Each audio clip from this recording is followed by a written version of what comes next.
This is Sarah. Today she moves into a house that she owns for the first time. She's really excited about it. It cost her $500,000. She saved up $100,000 of her own money and borrowed another $400,000 from the bank. And it's not a new bank, it's a bank that she's been using since she was a child. Right now, all of this feels very simple. One house, one loan, one bank. But by the end of today, Sarah's mortgage won't even belong to that bank anymore. It won't be recognizable as a loan for a house. It will have transformed into something else entirely. A product, a security, a tradable asset owned by investors she's never met in a country she's never been to. And Sarah will have no idea any of this is happening. So, let me show you how it works. Sarah will repay this mortgage over 30 years. That's 360 monthly payments, and for the bank, waiting 30 years matters. Not because the loan is risky. They would never have lent her the money in the first place if they didn't know that she could pay back the loan. But because while the mortgage sits there, the money is stuck inside. Think about it from the bank's perspective. They just gave Sarah $400,000. That's $400,000 they can't use for anything else. They can't lend it to another family, can't invest it into another loan. It's just frozen there for 3 decades. And it's not just Sarah's mortgage. Every single mortgage on the bank's books represents capital that's locked up.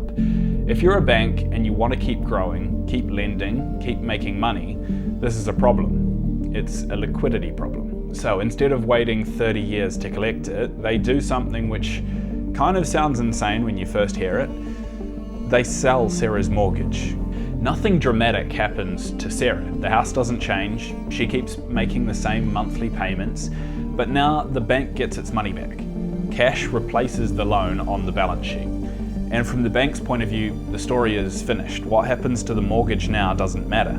Sarah could stop paying tomorrow and it wouldn't affect them. They've already moved on to the next customer. But of course, Sarah doesn't stop paying. She keeps sending in that monthly check, completely unaware that the bank is no longer in the picture. So if the bank doesn't own her mortgage, who does? As we zoom out, we realize this doesn't just happen to Sarah's mortgage. It happens all across the country. Thousands of mortgages being sold every single day so they can receive cash upfront rather than waiting 30 years to collect. Most of these mortgages end up in the same place. They're bought by these massive quasi-governmental organizations called Fannie Mae and Freddie Mac. These were created specifically to buy mortgages from banks.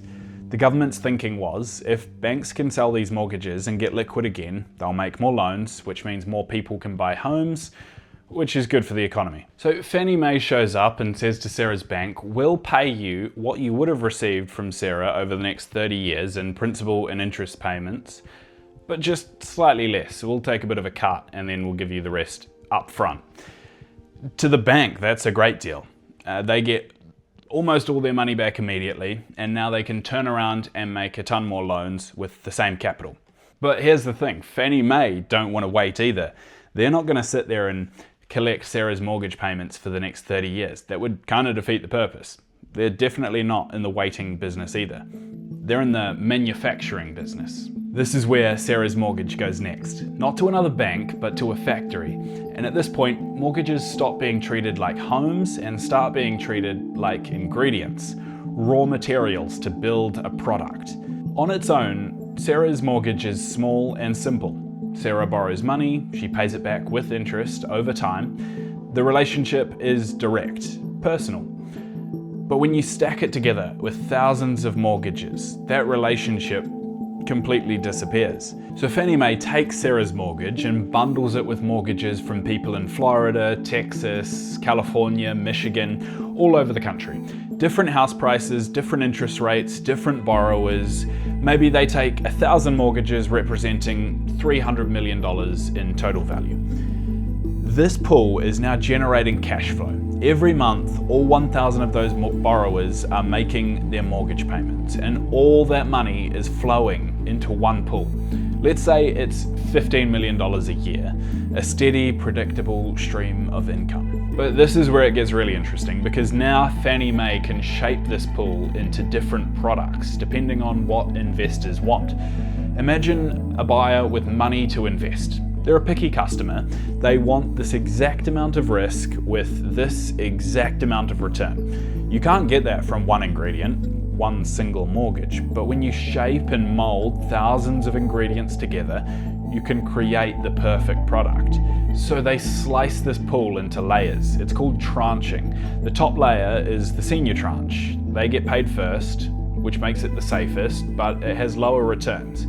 It's very stable and it's perfect for conservative investors like pension funds with very long time horizons. The middle layer gets paid second. More risk, more return, good for insurance companies.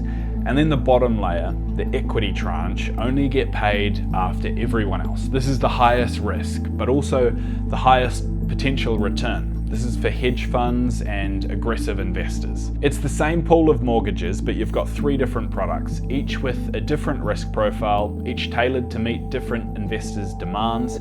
Sarah's monthly payment is being split up and distributed across all 3 layers. We're no longer talking about Sarah's kitchen or patio. The language has changed completely. Now it's about payment frequency, default probability, yield curves, credit enhancement, because this is a factory. Everything leaving it is standardized, professional, ready for market. And Sarah? She's been transformed from a person into a data point, one of 1,000 mortgages in a pool. But before these products can be sold, they need to be inspected.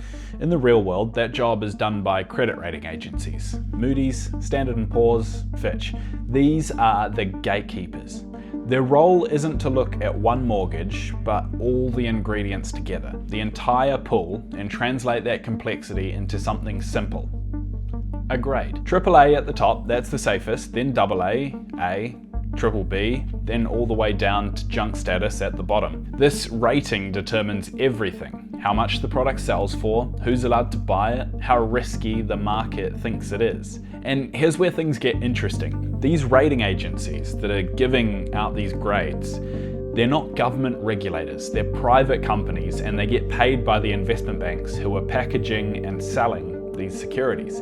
The same people making the products are paying for the inspectors. Do you see a problem? In the years leading up to 2008, these agencies were slapping AAA ratings on everything. Things that absolutely did not deserve them. Mortgages given to people with no income verification, no down payment, adjustable rates that would explode in a few years. These got bundled up and stamped as safe and sold to investors who just trusted the rating. The incentives were completely wrong. Today, after 2008, the rules are tighter, the standards are higher, but the basic structure hasn't changed. These products still need ratings, and those ratings still determine what happens next. Once rated, they're ready to be sold, and one of the biggest buyers in the world? Your pension fund. These securities are perfect for institutional investors. They generate a steady income, they're backed by real assets, actual houses that people live in, and if you want exposure to the American housing market without becoming a landlord, this is exactly how you do it. So your teacher's pension in California might own a slice of Sarah's mortgage, a Norwegian sovereign wealth fund that owns another piece, a Japanese insurance company owns another. Sarah's single $400,000 loan has been divided up and distributed across the planet. And that's what's wild about this system. Every month when Sarah makes her mortgage payment, let's say it's $1,300. That money doesn't go to her bank. It goes into this pool that's then divided up proportionately and sent to different investors all across the world depending on which tranche they bought. $65 might go to Norway, $14 to Tokyo, $42 might go to a pension fund in Texas, all from one mortgage payment. The same house, the same loan, but now connected to the global financial system in a way that would have been impossible, wouldn't have even been dreamed about 50 to 100 years ago. And that's the thing that this system is designed to do and does really well most of the time.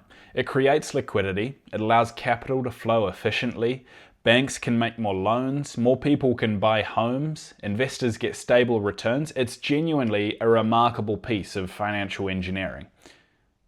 But there's a problem with this distance, the separation between the person that makes the loan and the person that bears all the risk if that loan goes bad. Let's go back to Sarah for a second. Imagine Sarah loses her job. She stops making her monthly mortgage payments.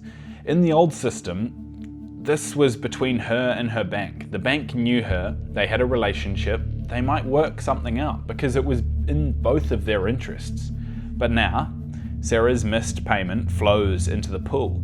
The pool's monthly cash flow drops.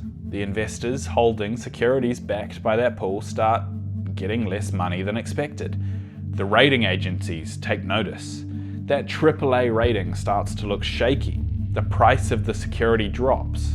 Now multiply that by thousands of people. In 2007 and 2008, that's exactly what happened. Millions of people started defaulting on their mortgages. These pools backing all these securities started failing. They couldn't pay out their investors. The monthly payments stopped coming, and suddenly investors realized that all those AAA rated products they'd been told were safe as houses were totally worthless. The market for mortgage-backed securities collapsed. Banks that held them started failing. Lehman Brothers, Bear Stearns, institutions that had been around for over a century were gone. The entire global financial system nearly froze because nobody knew who was holding these toxic securities and who wasn't. They were all just mixed in together. This was the 2008 financial crisis, and it happened because the factory had been running without any real quality control. Banks were giving mortgages to anyone with a pulse because they knew they'd be able to sell them immediately out the other side. The rating agencies had the wrong incentives. They were stamping everything as safe because that's who paid them. And investors kept buying because house prices always go up until they didn't. The distance between Sarah and the investor who owned her mortgage meant when things went wrong, they went catastrophically wrong. They spiraled out of control. So where does that leave us now? The factory, it's still running. When you take out a mortgage today, there's a very good chance it's going to be sold and securitized. The same process, the same journey from your local bank to a global pool of investors around the world. The difference is that after 2008, the rules changed. Banks actually have to verify your income now. Down payments requirements are stricter. The mortgages that can be securitized have to meet much higher standards. The factory still operates, but the ingredients going in are just of better quality.